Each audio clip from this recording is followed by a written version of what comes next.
back to the channel and another build video. So today we're going to be starting a new subscription, which is exciting, from Fanhome. So this is the Nissan Skyline GTR from Fast and Furious, Brian O'Connor.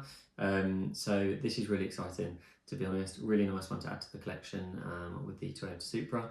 So let's get building.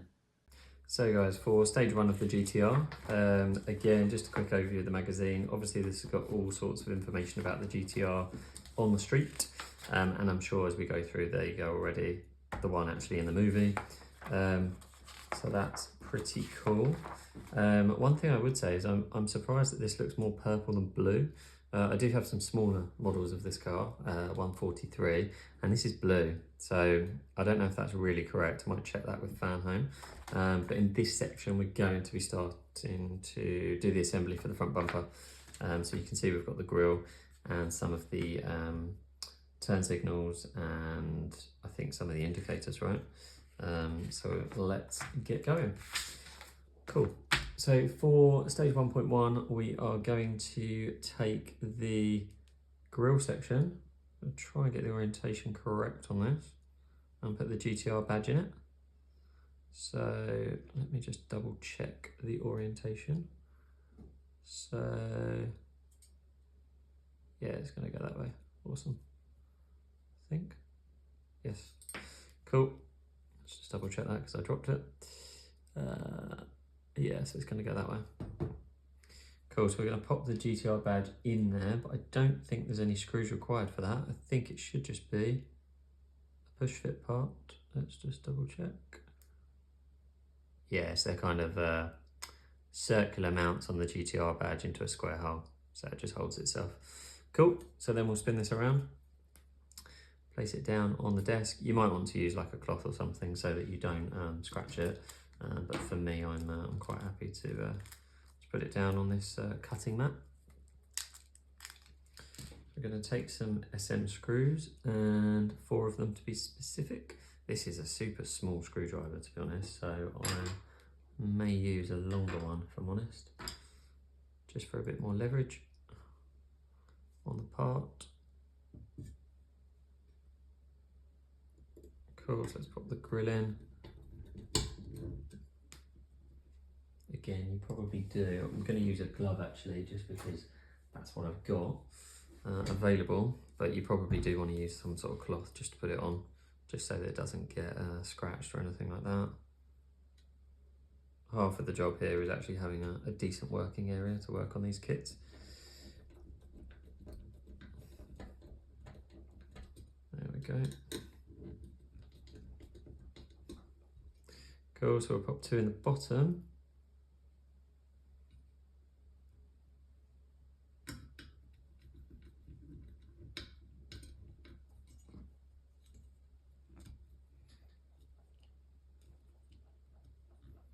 Again, really careful not to strip them. I know many people have already built this kit, but I saw that Fanhome were offering a fast track option, so I've gone for that. There was a bit of a saving on that one as well. I am actually paying for all of my kits, just so you guys are aware. But yeah, they do a discount, so I've gone for the fast track. So I'll get, I think I'll get it completed in about 12 packages or 12 months. So yeah. Right, so that's 1.2 done. Then we'll move on to 1.3. We're going to place the left turn signal into the vehicle. So I just need to try and work out what one's left and what one's right. That looks like, let's have a little look at the holes. These are the same size. Oh, okay, so they're actually labelled right and left. So that will be the right one. And this will be the left one, which is super helpful. So that's going to go in here, I believe. So let's just double check that. Yeah, cool. So we're just going to push fit that in, I think, guys. So we'll just check it lines up on the back. I think that's it. Oh, there we go. So it just push fits in. Cool. And then on the other side, same again.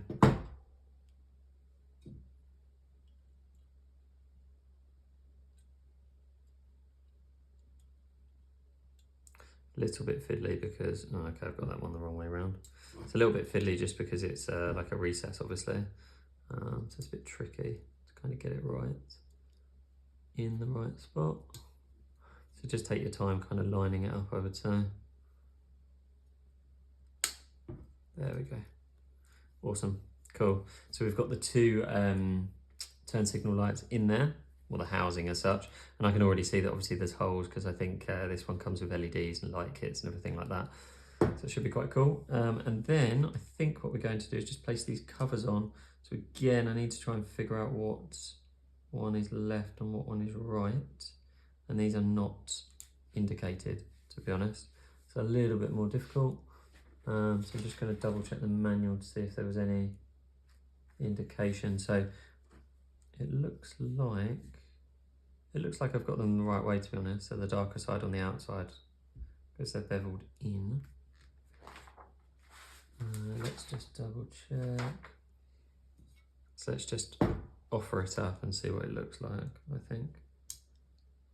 No, I don't think it goes that way. I think it probably goes that way. Yeah, that looks like it makes more sense to me. So I'll push it down, and that's it. It doesn't click or anything, it just push fits on. And then let's check this one. No, that does not make sense, but that does.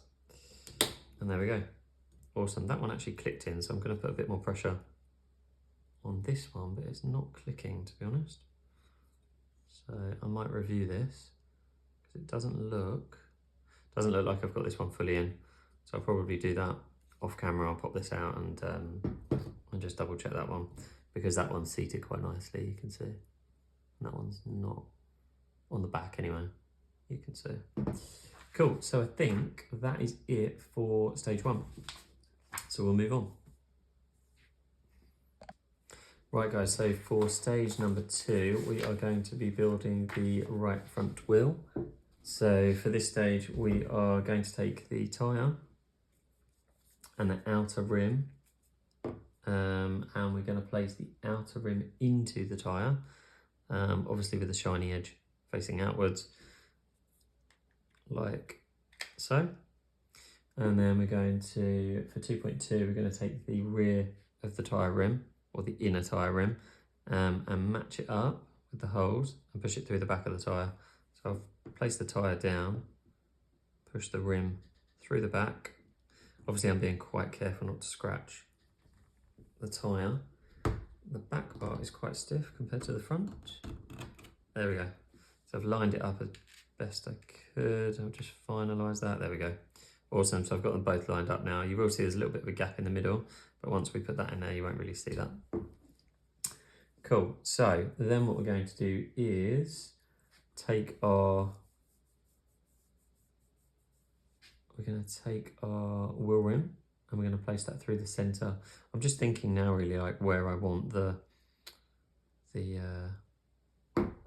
rim to be on the wheel, really, to be honest. But I guess there's not really much of a preference, but I'll try and line them all up if I can, just so that the tyre stickers sort of all line up. But to be fair, the way I've got it, I've got Toyo at the top, so it's kind of okay, to be honest, quite happy with that. So we'll flip it over and attempt to screw these in using the, what are these, BM screws. And we're going to screw these in from the back. So I think we only need 3 of these. And it looks like our wheel bolts are for another issue. So they look quite nice, just plastic parts, but they look quite nice. And then again, I'm going to take a longer screwdriver as I did before, just because I think it will give me more leverage, or I know it will. And we're going to place the rim back in and screw it together, like so. Can be quite tricky actually to get these rims in, but again, I'll just do a little bit on each side, and then we get there in the end. I'm just going to place it like that so that the wheel rim doesn't fall out, just makes it a bit easier.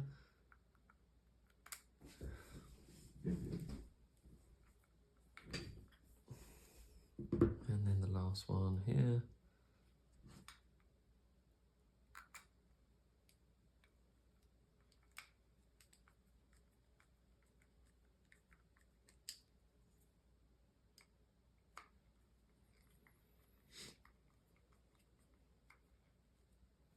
Going to do these up all the way because I want to close that gap in the inner and outer rim if I can, or section of the wheel. Awesome. There we go. So I've closed that right up, and we've got the wheel rim in there, and I'm happy with the placement of the tyre. And as I said, I'll try and align the other wheel rims with the tyre like so, just so that they match at least on one side of the car. The way I display my cars is normally side profile, to be honest. Got a spare BM screw there as well. And then I think we've got some sort of emblem for a later stage, which is nice. So there we have it for stage 1 and stage 2. So guys, there we have it for stage 1 and stage 2 of the Nissan Skyline GTR. So really nice parts.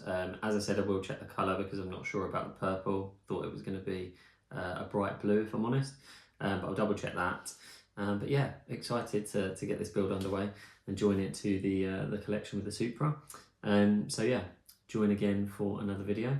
I've got quite a few series going on now, so I think I've got about 4 builds going on and some more Pocher ones coming up in the new year, so stay tuned for those.